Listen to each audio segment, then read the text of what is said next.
Tudo bem, queridos?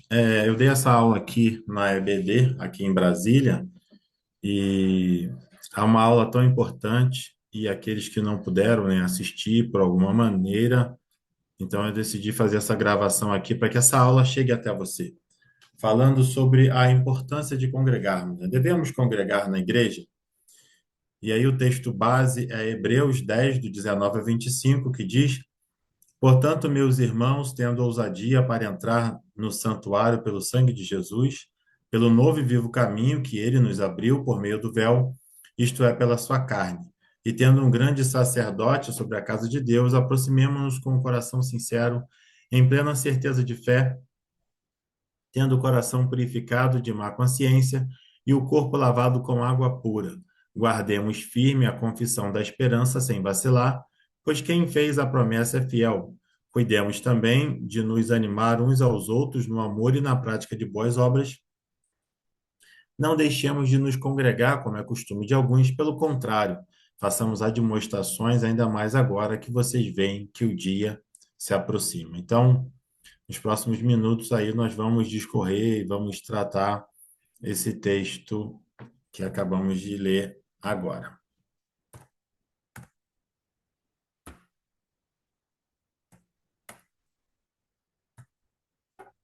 A revista também, ela sempre traz um versículo para a gente meditar, né, para a gente gravar. Originalmente, a revista ela até falou sobre aquele texto, onde estiverem dois ou mais reunidos, né, na minha presença, ali estou eu. E aí eu achei que a importância da igreja, da congregação, que se encaixaria melhor com essa aula, esse texto aqui de Atos 2:42, que foi o início da igreja, né, da congregação, dizendo lá: e perseveravam na doutrina dos apóstolos e na comunhão, no partir do pão e nas orações. Então, quando após a ressurreição de Cristo e o envio de Jesus, né, enviando seus discípulos ali para pregar o evangelho, Lucas, escrevendo Atos dos Apóstolos, ele registra que o povo de Deus, eles perseveravam na doutrina dos apóstolos, ou seja, no ensino e no estudo bíblico, na comunhão, no partir do pão e nas orações. Atos 2:42. Lá em Hebreus 10:25, né, diz: Não deixemos de nos congregar, como é costume de alguns, pelo contrário, façamos admoestações, ainda mais agora que vocês veem que o dia se aproxima. É interessante, né? Porque durante a pandemia, e que vieram algumas orientações, né, do governo, das órgãos de saúde, dizendo para que as pessoas evitassem aglomeração nas igrejas, né? Então, inicialmente, foi até proibido, né, de que acontecesse o culto público, e depois, de um momento futuro, passou as igrejas poderem fazer culto observando uma distância de um membro para o outro, mas somente um terço da igreja que poderia ser ocupado. E foi interessante que, durante a pandemia, muitas pessoas falaram o seguinte: não, olha, quando acabar a pandemia, as igrejas vão ficar lotadas, porque está todo mundo percebendo a falta que faz a igreja e tal. E, infelizmente, a nossa percepção não foi essa. Com a pandemia, muitas pessoas passaram a assistir pregações pela internet e nos parece que algumas pessoas gostaram dessa experiência. E algumas pessoas ficaram na internet e não voltaram a congregar. Ou qualquer que seja hoje o motivo, às vezes uma pessoa ela não vai à igreja, não vai à congregação, porque ela de alguma maneira pode entrar ali na internet e participar, não é, de um culto, de um louvor, de uma mensagem. E a pergunta que fica assim, é a mesma coisa? Será que esse irmão ele está congregando, assistindo à igreja pela internet?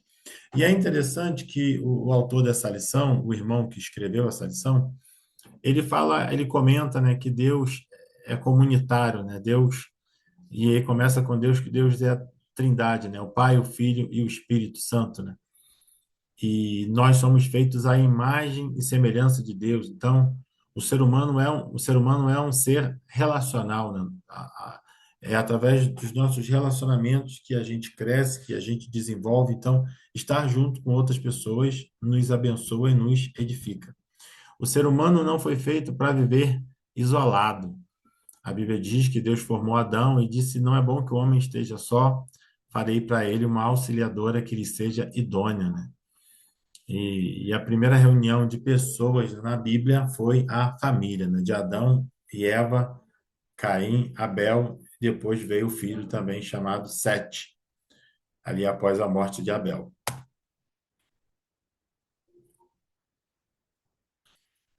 Eu peguei esse texto aqui e peguei até, eu não sei se vocês estão conseguindo ver aí, mas um texto mostrando o texto em hebraico, em grego, porque se falasse muito eclésia, eclésia, eclésia, eclésia, e aí eu estou aqui nesse texto, no meio do texto ali, lá em 1 Timóteo 3:15, 16, diz assim: Mas se eu demorar, você saberá como se deve proceder na casa de Deus, que é a igreja do Deus vivo, coluna e fundamento da verdade. Então, a igreja do Deus vivo, a casa de Deus. E aí, aqui no grego, você vai ver a palavra ali, eclésia, né, que é essa igreja, né, essa comunidade dos santos, daqueles chamados para fora, daqueles chamados para evangelizar, para dar testemunho ao mundo da obra que Deus está realizando na vida de cada um dos irmãos. A igreja é a congregação dos santos. É interessante, né? Porque às vezes se cria essa ideia, né, de que santo é alguém perfeito, mas quando a gente analisa a palavra de Deus, ela vai dizer que santo é alguém separado por Deus, de alguém que foi santificado pelo Senhor, né? Nós somos santificados. Então, a congregação é a união, é o encontro desses filhos de Deus, daqueles que creem que Jesus é o Cristo, daqueles que creem que Jesus é o Senhor. As pessoas se reúnem na igreja para quê? Para adorar a Deus. As pessoas se reúnem para ter comunhão entre si. E quão bom e quão amável é, a Bíblia diz, né, que vivam unidos os irmãos. É como o óleo precioso, né, que desce ali da barba, né, da orla de Arão. E aqui na revista da EBD, da Igreja de Nova Vida, o autor também ele faz um paralelo ali dizendo o que que é uma igreja e o que que eu sou. Porque é difundida uma ideia de que as pessoas são igreja individualmente, né? É como se fosse, não, eu estou sozinho na minha casa, eu sou igreja. Será? E aí aqui nesse quadro a gente vê que a igreja, ela é o corpo de Cristo. E o que que eu sou? Eu sou membro desse corpo. Então, eu não sou um corpo inteiro, eu sou um membro desse corpo. E aí quando eu estou junto com os outros membros, aí eu formo o corpo de Cristo. Mas eu sozinho, eu não sou corpo, eu sou membro. A igreja também ela é uma casa espiritual. O que que nós somos? Nós somos uma pedra viva que faz parte da casa que está sendo construída. Então, nós somos alguém salvo, escolhido por Deus, chamado pelo Senhor. Nós somos espirituais, sim, né? E aí próprio Jesus falou, né? Deus é espírito, importa que seus adoradores o adorem em espírito e em verdade. O que que é a igreja? A igreja é um rebanho. O que que eu sou? Eu sou uma ovelha. Então, uma pessoa sozinha, ela é rebanho? Não. Uma pessoa só, ela é ovelha. O que que é a igreja? A igreja é um rebanho. O que que é a igreja? A igreja é a família de Deus. O que que eu sou? Sou filho. E é importante falar que nós somos filhos adotados. Então, eu sozinho não sou família, não é? Mas o conjunto de membros, então, ali forma a família. A igreja são vários membros formando um só corpo. Não existem membros avulsos ou independentes. Uma frase, né, do bispo Roberto Macalister, o fundador da Nova Vida, no livro Conselho de um Mestre. A independência é morte. Congregar é sabedoria de Deus e submissão à sua vontade. É muito ilustrado um caso, né, de quando você tem um rebanho e quando você tem uma ovelha andando sozinha. Sempre que um leão, ou um tigre, ou um animal selvagem, ele vai atacar a sua presa, ele dá preferência para aquela que está isolada, para aquela que está sozinha. A gente percebe no caminhar da igreja que sempre que um irmão ou uma irmã se afasta do corpo de Cristo, essa irmã ou esse irmão está mais suscetível, né, de um ataque e de, infelizmente, ser derrotado diante de algumas situações da vida. A igreja, ela nos fortalece, ela nos edifica. Estar em comunhão é uma bênção. Agora, é mil maravilhas, né? Assim, é um mar de rosas. congregar, como diz alguma, né, é só vitória? Não, irmãos, tem lutas. Lá em 2 Timóteo 3, versículo 1 e versículo 5, diz assim, ó, no últimos dias sobrevirão tempos difíceis, pois os homens serão amantes de si mesmos. Então, a gente vive uma época do egoísmo, do egocentrismo, e de que o que importa sou eu, o que eu penso, o que eu quero, se está bom para mim. E nesse mundo de que as pessoas são egoístas, de alguma maneira, essas pessoas egoístas também elas vão e querem também congregar. E é uma grande luta da carne contra o espírito, do espírito contra a carne, para que a gente possa fazer a vontade do espírito e não a vontade da carne. Então, se uma igreja tem 200 membros, não dá para ter 200 igrejas dentro dessa mesma igreja. A gente precisa conviver e conviver com o outro e saber lidar com o nosso irmão. Eu costumo dizer que a gente precisa aprender sobre Deus, a gente precisa aprender sobre o próximo e nós precisamos conhecer a nós mesmos, né? Nós precisamos tanto conhecer a Deus, conhecer o nosso próximo, como conhecer a nós mesmos. E quando nós conhecemos nossos irmãos, a nossa paciência ela é dilatada, né? E aí a gente aprende, de alguma maneira, a lidar melhor com as pessoas. Congregar traz bênçãos para as nossas vidas. Então, estar em comunhão. Como eu fui e sou abençoado, irmãos, fazendo parte de uma comunidade de fé. Como eu fui abençoado congregando na Igreja Nova Vida do Colobandê. Teve uma vez eu fiz um curso militar em Canoas, no Rio Grande do Sul, e eu participei da Igreja Batista Filadélfia lá durante 3 meses, e como foi bênção ali, o amor daqueles irmãos e como eles me edificaram. E agora estou aqui na Nova Vida de Brasília, e como é uma bênção estar em comunhão, estar na igreja. Congregar traz muitas bênçãos para as nossas vidas. Congregar não é fácil, né? Perseverar, estar em comunhão não é fácil. As tecnologias elas têm feito alguns pensarem que são independentes e que podem servir a Deus isolados. Então, antigamente, eu não sei se o nome era esse, Rádio Melodia, no Rio de Janeiro, tinha um programa chamado Cristo em Casa, né, que era uma pregação pela rádio, uma oração pela rádio. Aquilo ali era uma benção, irmãos, para alguns irmãos que estavam de serviço ou por uma necessidade temporária, né? Então, uma pessoa ali escutando uma mensagem, ou talvez a pessoa na cadeia, né? Então, tendo acesso a um rádio, e entre no hospital, internado. Mas o problema é quando a gente faz da exceção a regra. Quando aquilo que deveria ser, eventualmente, por uma necessidade, eu assistir um culto pela internet, quando eu passo a querer fazer da internet a minha igreja, fazer da internet a minha congregação. Então, não vamos demonizar a tecnologia ela é uma bênção. Mas agora a tecnologia ela não substitui a comunhão do corpo de Cristo e o congregar na igreja.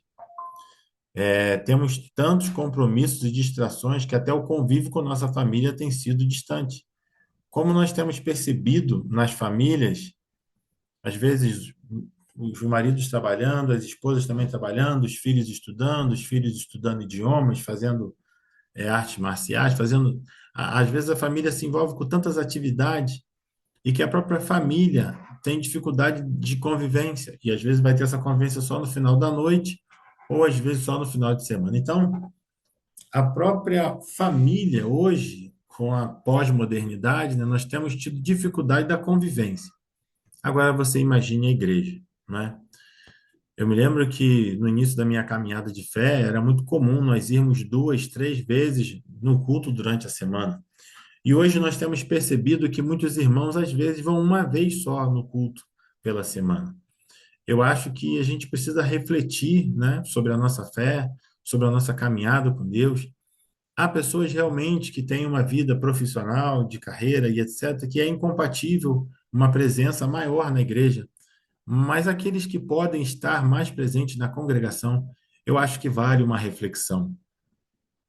Eu acho que vale um esforço para poder estar na casa de Deus, estar junto com irmãos, louvando, orando, meditando na Santa Palavra, porque quanto mais estivermos na presença de Deus, mais nós somos abençoados, mais nós somos fortalecidos. Tem uma história que conta que certo homem tinha um cachorro branco e um cachorro amarelo, né? Um homem tinha um cachorro branco e um cachorro amarelo. E ele ia para uma praça e falava para as pessoas fazerem uma aposta de quem que os dois cachorros iriam brigar e qual cachorro que venceria. E era impressionante porque aquele homem, algum certo dia, ele apostava no cachorro amarelo e era o cachorro amarelo que ganhava. Um cachorro lutava com o outro ali, brigava, e era o cachorro amarelo que ganhava e era ele que apostava. E aí, no outro dia, no dia seguinte, as pessoas pensavam, não, já que ele apostou no amarelo, agora então esse amarelo que é mais forte, vamos apostar no amarelo. E aí o dono daqueles cachorros, ele apostava no outro cachorro, no cachorro branco. E aí os cachorros brigavam e o cachorro branco ganhava.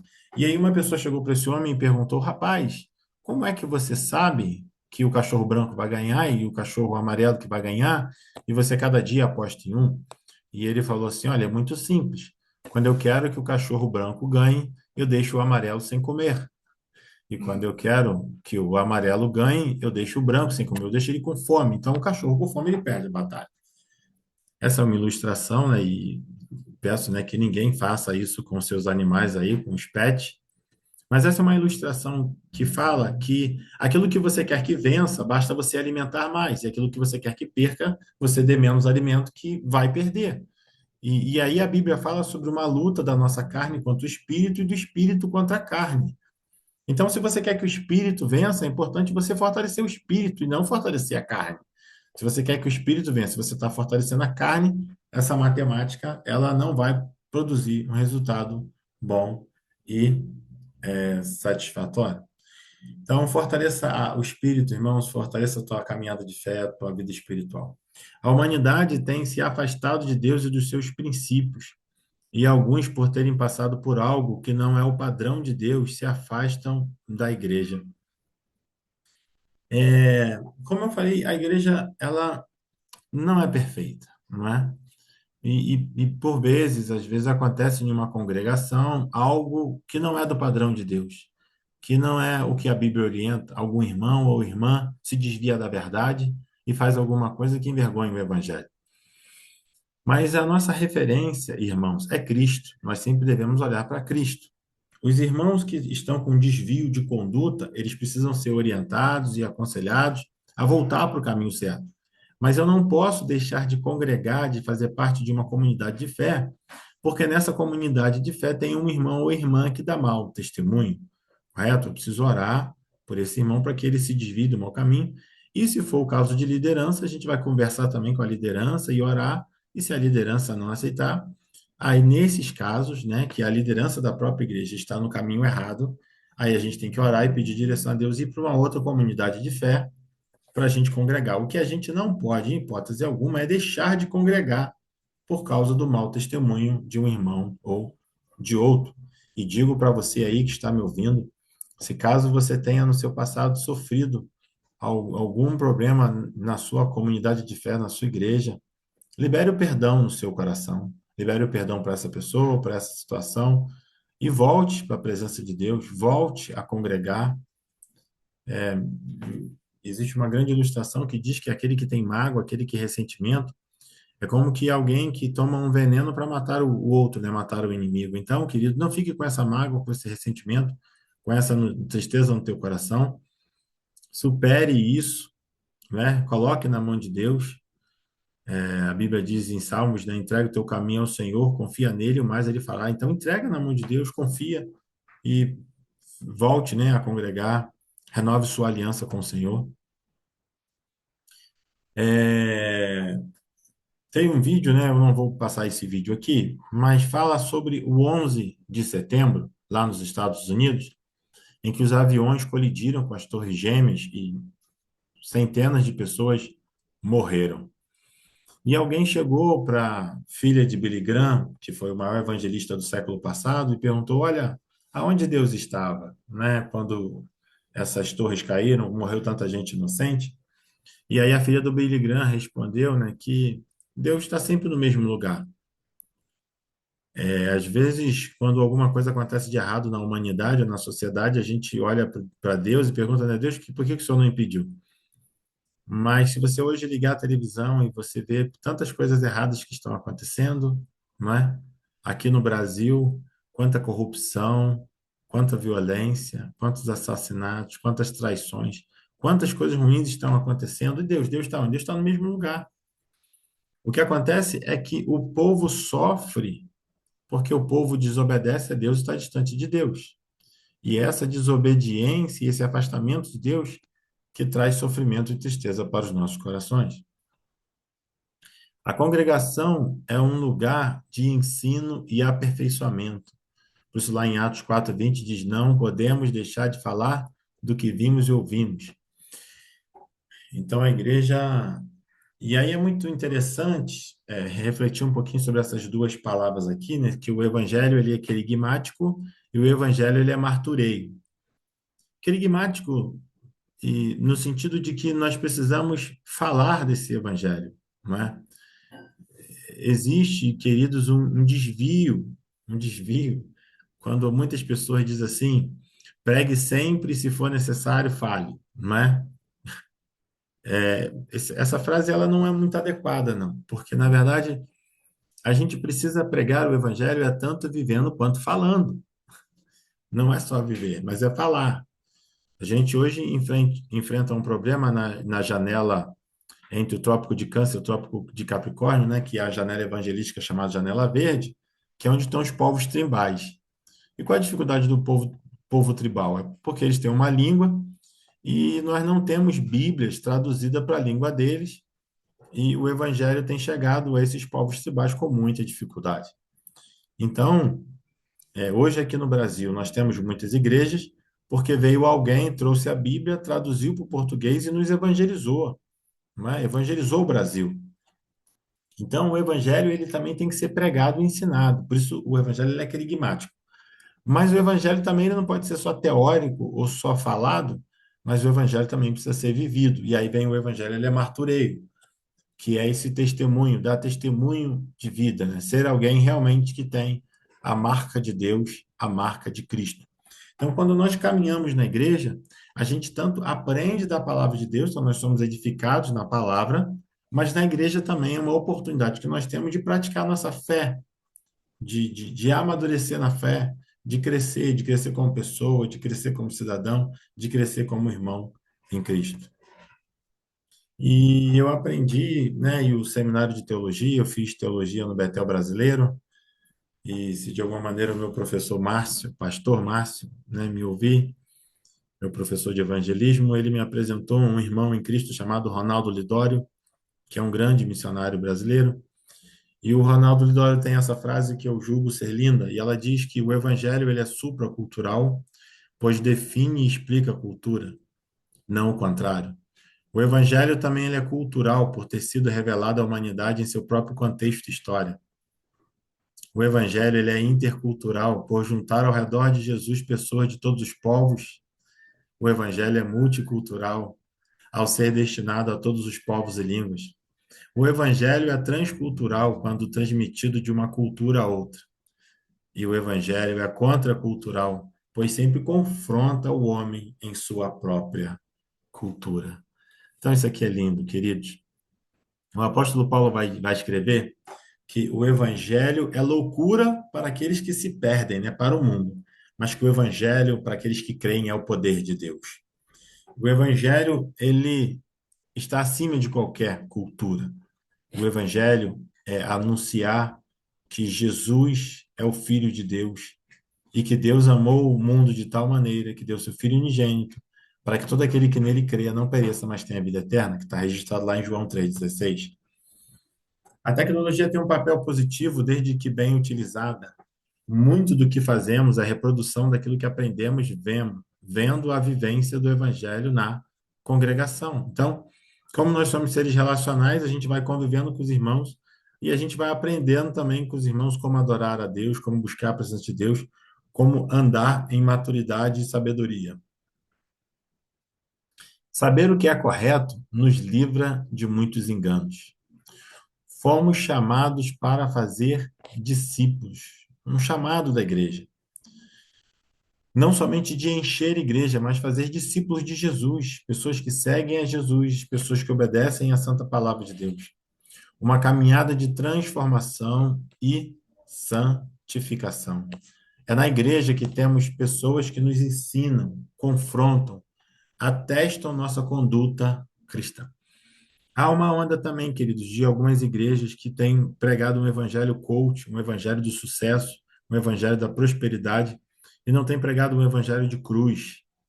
Então, Jesus falou, né? Quem quiser me seguir, pegue a sua cruz e me siga, né? Então, seguir a Cristo também implica em deixar tudo aquilo que é reprovado pela palavra de Deus.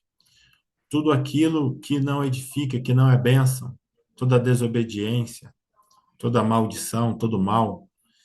E há alguns locais que têm pregado só um evangelho do sucesso, da prosperidade, que está tudo certo, que Deus vai te abençoar e que você é um escolhido, você é ungido, você é amada, você é amado. Queridos, cuidado, porque é verdade que nós somos amados pelo Senhor, que nós fomos comprados por um alto preço de sangue. Mas o evangelho também implica em renúncia, também implica em viver uma vida para a glória de Deus. A congregação é um lugar de derramamento do Espírito Santo. Lucas registrou o derramamento do Espírito Santo acontecendo em um ambiente de reunião, né? Diz lá em Atos dos Apóstolos que cerca de 120 pessoas estavam reunidas buscando a presença de Deus quando o Espírito Santo derramou ali sobre aquelas pessoas. Jesus batizou os discípulos no Espírito Santo com o objetivo de capacitá-los para o serviço a Deus e aos irmãos.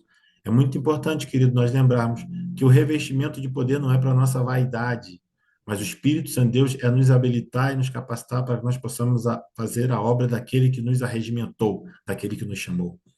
O lugar mais comum para exercermos nosso ministério, queridos, é na congregação, é na igreja. Todos ficaram cheios do Espírito Santo e começaram a falar em outras línguas, segundo o Espírito lhe concedia que falassem. Atos 2, versículo 4. Então, querido, ser revestido de poder. A igreja é lugar de conhecimento, mas a igreja também é lugar de poder do Espírito Santo sobre as nossas vidas. Ao se tornar membro de uma igreja, né, você promete viver de acordo com a doutrina da igreja, então eu não posso frequentar a igreja de Nova Vida e querer me comportar como se eu estivesse em uma igreja presbiteriana, né? Eu também não posso estar dentro de uma igreja Assembleia de Deus e querer me comportar dentro da igreja Assembleia de Deus como se eu estivesse em uma igreja Snowball Church, né, que é a bola de neve. Então a gente precisa viver de acordo com as doutrinas da igreja, comprometer-se com as crenças, ética e práticas teológicas da denominação. Participar ativamente da comunidade, frequentar cultos, assembleias, envolver-se nos ministérios da igreja. Não ser somente alguém que visita a igreja, né? Um pastor que eu tive no Rio de Janeiro, Robson Pereira, que hoje ele é bispo, Robson Pereira, ele dizia que caminhar com Cristo é como andar de bicicleta, né? Você não pode parar, ficar parado em cima da bicicleta, você vai cair. É importante você sempre estar andando para frente. Um lema também da Nova Vida é que você precisa estar com a mala pronta, né? Para se Jesus te chamar hoje, você precisa estar pronto, mas você também precisa estar com a mão no arado. Então precisa estar trabalhando, se envolvendo de alguma maneira, se disponibilizando para ser uma bênção na mão do seu Criador. Servir ao próximo, utilizar os seus dons e talentos para o serviço aos outros membros da comunidade, ajudando na edificação do corpo de Cristo. Então, isso você não consegue fazer em casa, não é? Sozinho, em casa, assistindo vídeo pela internet. Submeter-se à liderança espiritual, respeitar e submeter-se aos líderes espirituais, pastores, bispos, que cuidam da comunidade no contexto da disciplina eclesiástica. Então, é importante, né? Você está fazendo parte de uma igreja, você ser submisso à liderança dessa igreja. É lógico, queridos, que agora eu estou gravando aqui um vídeo para a internet, eu não sei qual é o seu contexto, não é? Se for um pastor opressor, um pastor que está afastado da verdade e que a vida dele não condiz com a santa palavra, aí há um desvio e não há como você, às vezes, se submeter a alguém que está afastado de Deus. Não. Mas se você faz parte de uma igreja séria, de uma igreja comprometida com a palavra, que prega a verdade, e que vive essa verdade. É importante que você esteja ali nessa igreja, congregando, obedecendo a Deus e também obedecendo e respeitando a sua liderança. Contribuir financeiramente, né? Apoiar a igreja através de dízimos e ofertas para a manutenção das atividades e missões. E agora eu quero parafrasear aqui o bispo Josué, né, que ele diz que o dízimo ele é muito para quem não quer dar nada e o dízimo é pouco para quem quer dar tudo, né? Então, a gente precisa refletir, queridos, sobre o nosso coração. Algumas pessoas dizem, né, que outras pessoas convertem o coração, mas não convertem o bolso, né? E a gente precisa converter as duas coisas, né? Tanto o coração quanto o bolso. A gente precisa, em Mateus fala, não podeis adorar a dois senhores, né? Porque se você vai adorar um, você vai ali ter um outro sentimento com relação ao outro, né? Então não podemos adorar a Deus e a Mamon. E a Mamon ali é o Deus da riqueza, né? Então que Deus ministre no teu coração a respeito desse assunto. Viver em santidade e unidade, buscar uma vida ética compatível com o Evangelho, prezando pela paz. E a Bíblia diz, né, a paz sem a qual ninguém verá o Senhor. A paz, né, a santificação, perdão, né, a santificação sem a qual ninguém verá o Senhor, mas prezando pela paz. A Bíblia também fala, né, a ninguém deveis coisa alguma, senão unicamente o amor. Então, você viver em paz, viver bem com os irmãos, pelo perdão, pela unidade entre os irmãos. Caminhando já para o final, querido, eu fiz uma pergunta, né, no grupo e pedi a vários pastores que eu conheço. Tem vários pastores mandaram para mim, contribuíram com os textos. Me perdoem, eu não vou citar todos, mas eu citei aqui alguns. O pastor Marcílio de Janaúba falou que congregar gera em nós conhecimento bíblico, unidade com os irmãos e maturidade espiritual. O pastor Gerry de Sobradinho falou: na igreja que compartilhamos dons, uns para com os outros, um ensina, outro ora, outro pega e outro constrói. Pastora Sandra, da Igreja Nova Vida Norte, escreveu: a presença do Espírito Santo é a argamassa que nos une como igreja. E o diácono Lorivan, líder dos adolescentes e jovens da Igreja de Nova Vida de Brasília, escreveu: a igreja é o nosso refúgio espiritual e o lugar onde exercitamos o amor fraternal. Conclusão: precisamos nos aproximar de Deus, que é a nossa fonte inesgotável. Ter fé no poder de Deus para nos transformar e capacitar. Esperança de vivermos a eternidade com Cristo. Amor, que é o vínculo da perfeição. E em breve, queridos, estaremos congregados na Cidade Santa.